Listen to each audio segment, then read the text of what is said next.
Hi friends, ഇന്ന് നമ്മളെ special എന്താണെന്ന് നോക്കാമല്ലോ.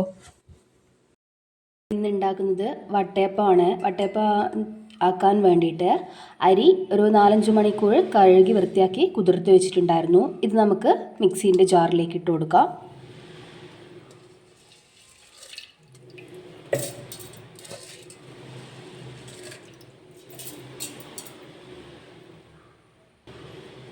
നമ്മൾ 1 ഗ്ലാസ് അരിയാണ് കഴുകി വൃത്തിയാക്കി ജാറിലേക്ക് ഇട്ടത്. അതിൻ്റെ പകുതിയായിട്ട് നമുക്ക് തേങ്ങ കൂടി ഈ ജാറിലേക്ക് ഇട്ട് കൊടുക്കാം.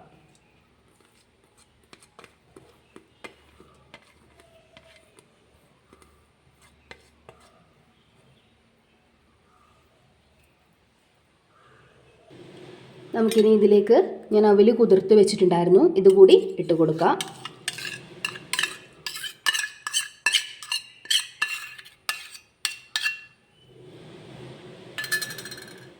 ഇനി അടുത്തതായിട്ട് 2 സ്പൂൺ പഞ്ചസാരയാണ്. ഇത് പഞ്ചസാര കൂടി ഇതിലേക്ക് ആഡ് ചെയ്ത് കൊടുക്കാം.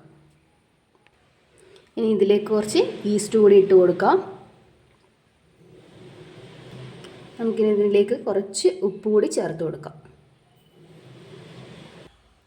ഇനി ഇതിലേക്ക് നമുക്ക് കുറച്ച് വെള്ളം ഒഴിച്ചു കൊടുക്കാം. വെള്ളം നല്ലോണം ഒഴിച്ചു കൊടുക്കണ്ട, കുറച്ച് മാത്രം ഒഴിച്ചു കൊടുത്താൽ മതി. കാരണം നമ്മുടെ കൂട്ട് അതിൽ വെള്ളമായാൽ നമുക്കതിൽ കറക്റ്റായിട്ട് കിട്ടത്തില്ല. ഇനി ഇത് നമുക്കൊന്ന് അരച്ചെടുക്കാം. അപ്പോൾ നമ്മളിത് നല്ലോണം ഒന്ന് അരച്ചെടുത്തിട്ട് ഇത് നമുക്കൊരു പാത്രത്തിലേക്ക് മാറ്റി കൊടുക്കാം. അപ്പോൾ നമ്മുടെ കൂട്ടൊന്ന് ഒരു 4-5 മണിക്കൂർ നേരത്തേക്കൊന്ന് മാറ്റി വെക്കാം. അപ്പോൾ നമ്മുടെ മാവ് നന്നായിട്ടൊന്ന് പൊന്തി വന്നിട്ടുണ്ട്. ഇനി നമുക്ക് ഒരു പ്ലേറ്റ് എടുത്ത് അതിലേക്ക് കുറച്ച് വെളിച്ചെണ്ണ കൂടി ചേർത്തതിന് ശേഷം ഈ മാവൊന്ന് ഇതിലേക്ക് കുറച്ച് ഒഴിച്ചു കൊടുക്കാം. മാവ് നല്ലതായിട്ട് ഒഴിച്ചു കൊടുത്തിട്ടുണ്ട്. ഇനി നമുക്കിത് എന്ത് ചെയ്യുക, ഒന്ന് ആവിയിലൊന്ന് ചൂടാക്കിയെടുക്കാം. അപ്പോൾ നമ്മൾ ആവിയിൽ ചൂടാക്കിയെടുത്ത് നമുക്ക് കറക്റ്റായിട്ടൊരു വട്ടയപ്പം കിട്ടിയിട്ട് നല്ല പഞ്ഞി പോലുള്ള വട്ടയപ്പം കിട്ടിയത്.